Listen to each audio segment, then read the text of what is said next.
क्या ये कैप्टन लीवाई है? मैं नहीं जानता यहाँ क्या हुआ, लेकिन हमारा सबसे बड़ा दुश्मन यहाँ पर ढेर पड़ा हुआ है। हमें फिर भी इसे एक गोली तो मार ही देनी चाहिए। कोई जरूरत नहीं है, ये मर चुका है। थंडर स्पीयर सीधा इसके चेहरे पर फटा है। उस धमाके ने इसके पेट को अंदर तक चीर दिया, जिससे इसकी मौत हो गई। एक बार मुझे देखने दो, मैं खुद इनकी नब्ज देखूंगा। हटो बीच में से।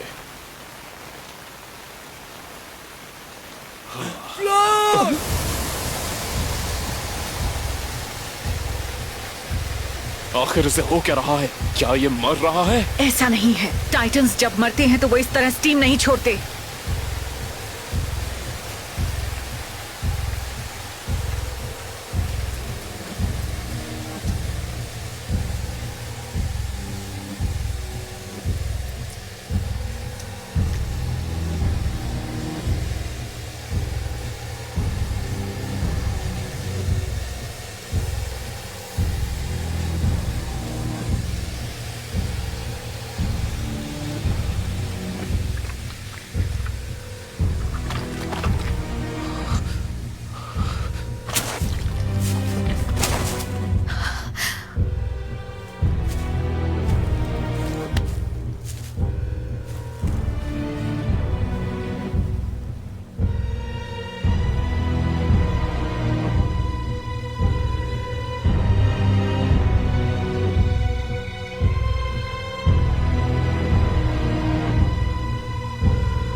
भाग रहे हैं। अरे नहीं, पीछा करो उनका, भागने ना पाए।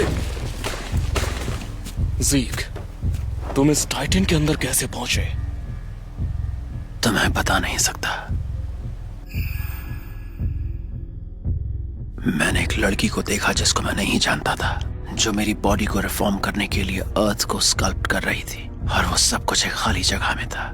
मैं सिर्फ देख सकता था और कुछ नहीं। मुझे ऐसा लगा मैं वहां पे सालों से हूं, लेकिन वो सब इतनी जल्दी खत्म हो गया। मुझे याद है मैं आसमान को घूर रहा था, क्या मुझे वहीं पर रास्ता नजर आया। ज़ीक, उन 30 स्काउट्स का क्या हुआ जो तुम्हारी निगरानी कर रहे थे? क्या तुमने उन सबको टाइटन्स में बदल दिया? अगर हाँ तो कहाँ है वो? सब गए। अभी तुम बस इतना ही समझ लो, और हमारे सबसे बड़े दुश्मन अब खत्म हो चुके हैं। अब ऐसा कोई नहीं बाकी जो हमारे रास्ते में आए। चलो अब हम सिर्फ एक ही काम कर सकते हैं, और वो है आगे बढ़ना, है ना एरन?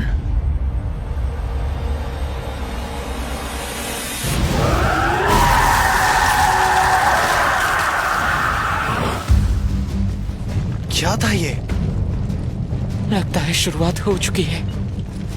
टाइटन्स ने अपना पहला कदम उठा लिया है। पॉल को तुम यहाँ? मुझे पता था ये आसान नहीं होने वाला, मगर तो फिर तुम एक गद्दार नहीं हो भी? गाबी, तुमने सोचा भी कैसे कि मैं अपने साथियों को धोखा दूंगी? लेकिन तुमने कहा था अगर हम मार्ली के लिए लड़ते रहे तो हम सब मर जाएंगे। उधर देखो। ये सच है कि मुझे मार्ले पर जरा भी भरोसा नहीं, मगर मुझे अपने साथियों पर पूरा भरोसा है जो मेरे साथ कंधे से कंधा मिलाकर लड़े। मुझे स्मोक सिग्नल दिखाई दे रहा है। पीक और पोर्को ने फाउंडिंग टाइटन का पता लगा लिया है, वो खुले में है। वो रहा फाउंडिंग टाइटन। जाओ और लाइबेरियो का बदला लो। आज ये जिंदा नहीं बचना चाहिए।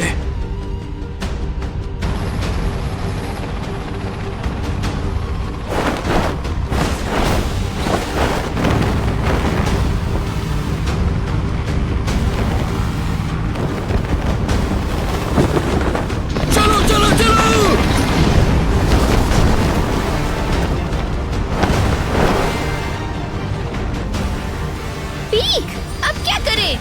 सुनो पीक, बताओ ना मुझे।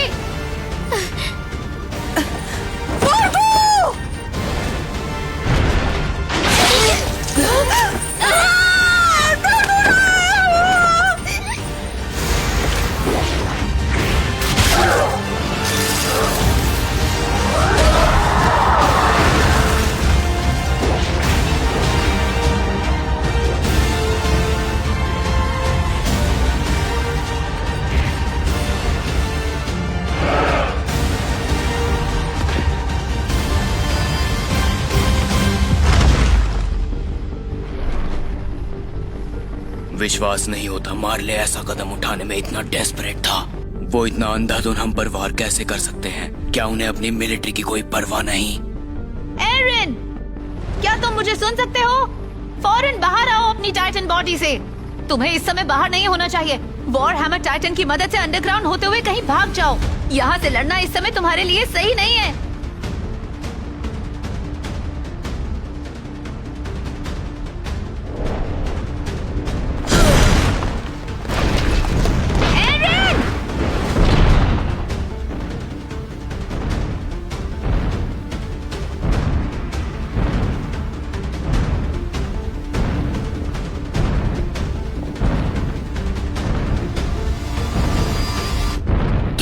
जाओ फिर राइनर।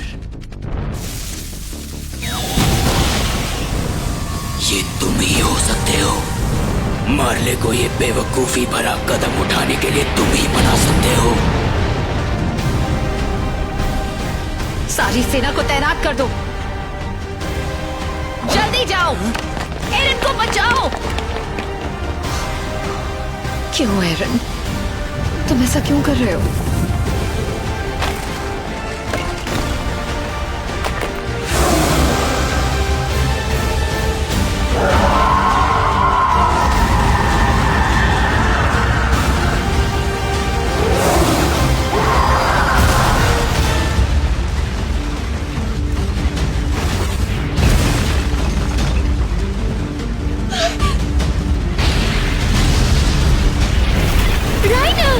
आप सच में हमारे लिए आ गए?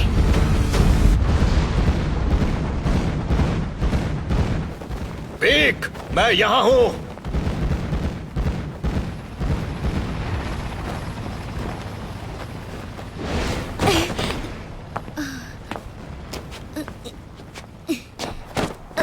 गाबी। कमांडर मगैथ, किसने कहा था तुमसे दुश्मन के पीछे जाने के लिए? बोलो। मुझे माफ कर दीजिए सर। क्या हो गया है तुम्हें गाबी? गाबी! कोल्ट। फेल्को कहाँ पर है? वो ठीक तो है ना? वो जिंदा है। वो शायद उस बड़ी बिल्डिंग में है। उसके मुंह में गलती से ज़ीक का स्पाइनल फ्लूइड चला गया, तो उन्होंने उसे बंद कर रखा है। ये तुम क्या कह रही हो गाबी? उसके साथ 300 सैनिक और बंद हैं। उन्हें भी ज़ीक का वो जहर वाइन के साथ मिलाकर दिया गया था। इस जगह कुल मिलाकर 500 सैनिक हैं, लेकिन ज़ीक का अब तक कुछ पता नहीं। रायना ने जो कहा था उसे सुनने के बाद हम इंतजार नहीं कर सके।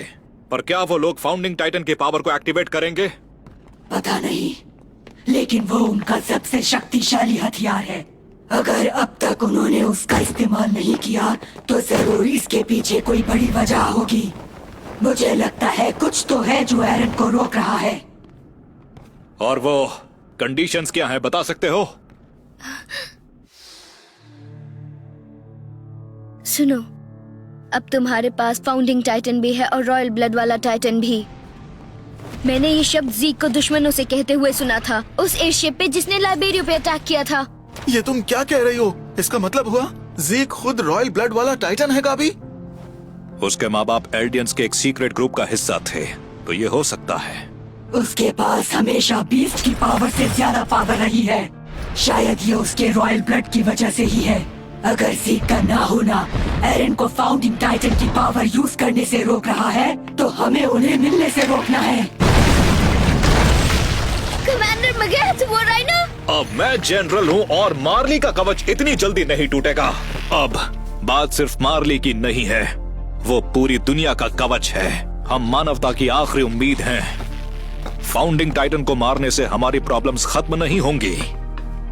हमारे किसी वॉरियर को उसे खाना होगा, तभी 2000 साल पुरानी नफरत को मिटा सकते हैं।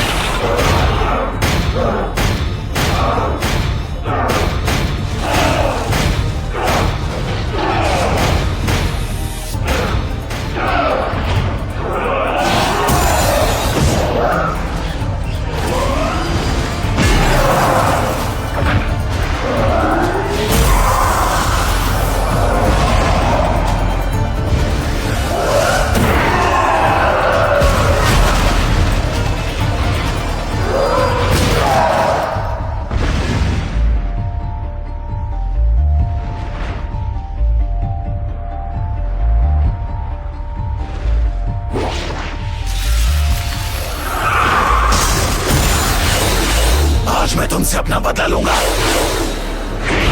तुमने मेरा घर तबाह किया था।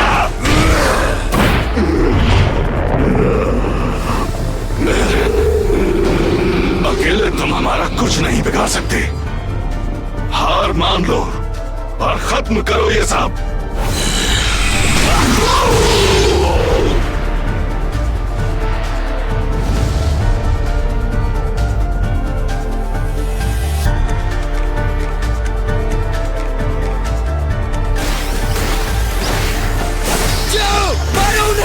हम लाए हैं उनका फेवरेट स्नैक और वो है थंडर स्पीयर्स।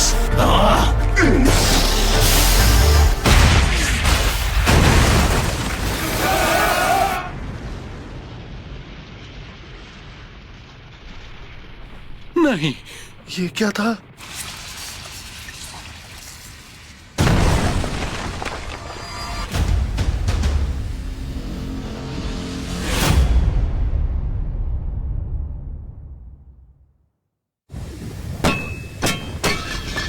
अगले राउंड की तैयारी करो। जी सर। सीधा उसके सर में लगी है। इससे अटैक टाइटन का मोटर कंट्रोल उड़ गया है। कमाल कर दिया आपने कमांडर मगाथ। जनरल पीक, कहते हुए अच्छा तो नहीं लग रहा, मगर मार्ले मिलिट्री के वाकई बुरे दिन चल रहे हैं। सिर्फ एक अच्छा निशानेबाज बचा है और वही पूरी मिलिट्री संभाले हुए है। अरे नहीं, आर्मर्ड टाइटन भाग रहा है।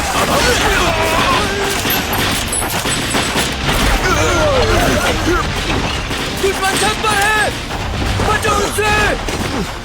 वो हमसे बहुत ज्यादा है। लेकिन कोई बात नहीं, हम उनसे ज्यादा तेज हैं।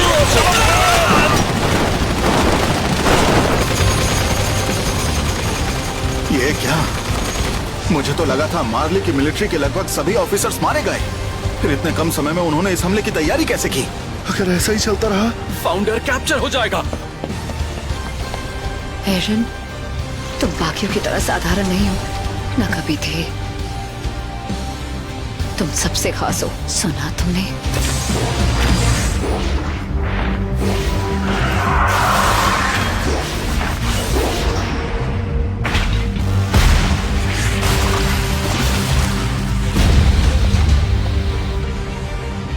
उसे पूरी तरह थककर चूर हो जाने दो। वॉर हैमर शक्तिशाली तो है, लेकिन लड़ते हुए एनर्जी बहुत जल्दी खत्म होने लगती है। और ये कभी मत भूलना, विली टाइबर ने हमें इसी दिन का मौका देने के लिए खुद को कुर्बान कर दिया था।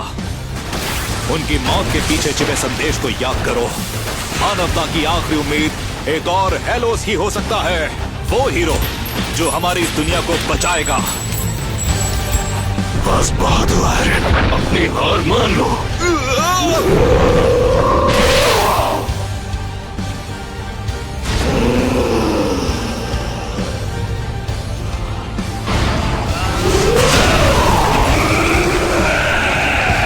तुम ये लड़ाई हार चुके हो। खेल खत्म हो चुका है। तुम्हारी वजह से बहुत सह लिया हम सब ने।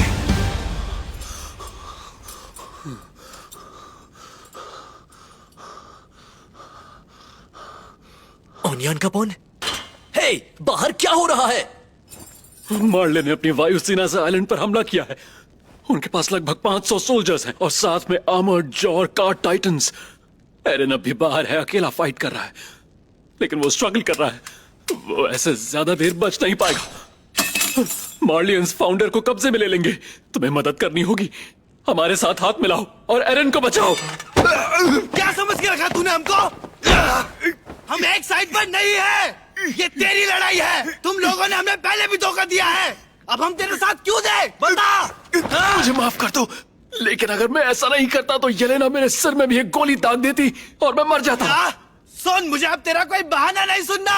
सामने से दोस्त बनने का नाटक करके पीछे से पैरेडी छीनने की कोशिश कर रहा था। बस अब और नहीं, मैं धोखे खा खा के थक चुका हूँ। राइनर, बैटफोर्ड, एनी और तुम और एरन ने भी धोखा दे दिया। अब मैं और धोखे नहीं खा सकता। आखिर हम एरन के लिए और कुछ क्यों करें? क्यों बचाए हम उसे? ताकि हम उसे अपना परिवार बढ़ाने से रोक दें। मुझे एक बार उसकी बात सुनने दो, ठीक है?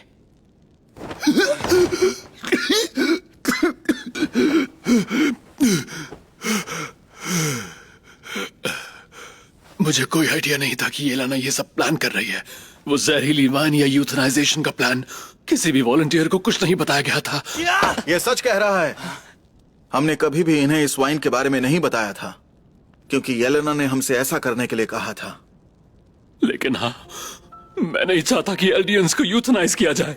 मैं एक नया पैरोडी बनाने में तुम सबकी चल के मदद करूंगा और हम सब मिलके एक साथ मार्ले को हरा सकते हैं। इसलिए मैंने सब कुछ छोड़ के यहाँ पर आने का फैसला लिया। मैंने अपनी पूरी जिंदगी इस आइलैंड के लोगों के लिए दे दी, क्योंकि मुझे लगा कि हम सब मिलके पैरोडी के लिए एक बेहतर भविष्य बना पाएंगे।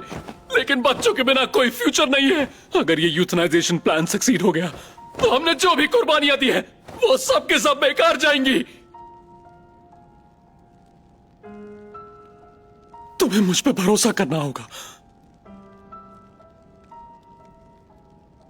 ये सच बोल रहा है। आर्मिन, सालों पहले जब तुम यहाँ आए थे, तुमने हमसे एक बात बोली थी। हम यमीर के वंशज का अस्तित्व है क्योंकि हमारी जरूरत है कि ये दुनिया और सुंदर है तरह तरह के लोगों के साथ। तुम इस पर यकीन करते हो और तुम्हारा ये यकीन उसका विरोध करता है जो ज़ीक करता है। तुमने जो कहा वो सब सच था, है ना? तो चलो अब खड़े हो जाओ। ऑन यांकपॉन। Thank you. तुम्हारी बातें सुनने के बाद मुझे भी यकीन है तुम पर, लेकिन प्लान क्या है? अगर आज हम मार्लियन से लड़ने में एरन और ज़ीक की मदद करेंगे तो कल के दिन ज़ीक के उस घटिया प्लान का शिकार बन जाएंगे। लेकिन कम से कम रोकने का मौका तो होगा, क्योंकि अगर वो दोनों मर गए तो पूरी दुनिया खत्म हो जाएगी। तो तू कहना क्या चाहता है? क्या करें हम? अगर और कुछ नहीं तो हम रंबलिंग को एक्टिवेट कर सकते हैं और पूरी दुनिया को अपनी ताकत दिखा सकते हैं। हाँ, तू रंबलिंग का डर पैदा करना चाहता है? हे मिकासा, तुम इस बारे में क्या सोचती हो? तुम एरन की मदद करोगी?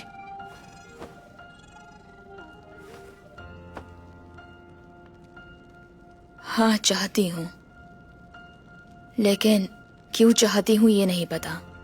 जैसा एरन ने कहा था, उसको बचाना मेरी अपनी मर्जी नहीं है, क्योंकि मैं एक एक्रिमन हूँ। ये मेरे खून में ही है। हाँ? देखो मिकासा, एरन ने जो कुछ तुमसे कहा वो सब झूठ था। मुझे अक्सर सिर में दर्द होता है और वो जरूर इस बारे में कुछ जानता है। तुम्हें क्यों लगता है वो झूठ बोल रहा है? तुम्हें क्या लगता है इसे? दोस्तों, क्या तुम्हें सच में लगता है कि एरन ये चाहता है कि आगे एल्डियंस बच्चे ना कर पाएं? क्या तुम्हें सच में लगता है कि वो ऐसा कुछ करेगा? मुझे भी नहीं लगता कि एरन ऐसा भी कभी कुछ चाहेगा, लेकिन ऐसा भी नहीं है कि वो ये करने के काबिल नहीं। नहीं, वो नहीं कर सकता। वो हमारा एरन है। अच्छा तो ये बताओ, तो वो ज़ीक और येलेना के साथ काम क्यों कर रहा है? ये सिर्फ एक नाटक है। तुम समझे नहीं? एरन के पास फाउंडिंग टाइटन की ताकत है, उसे ज़ीक से लड़ने की जरूरत नहीं। जब पहली बार येलेना अपना प्लान लेकर आई थी तब हालात कुछ और थे। अगर वो उसकी बात नहीं मानता तो पता नहीं येलेना क्या करती। उसके पास तब कोई चारा नहीं था, पर अब एरन ने येलेना के साथ होकर उसका भरोसा जीत लिया है और वॉलंटियर्स ने उसकी मुलाकात ज़ीक से करा दी। अब वो कंट्रोल में है। वो रंबलिंग की मदद से आइलैंड को बचा सकता है। अब पैरोडी की तरफ अगले 50 सालों तक कोई भी आंख उठाकर नहीं देखेगा।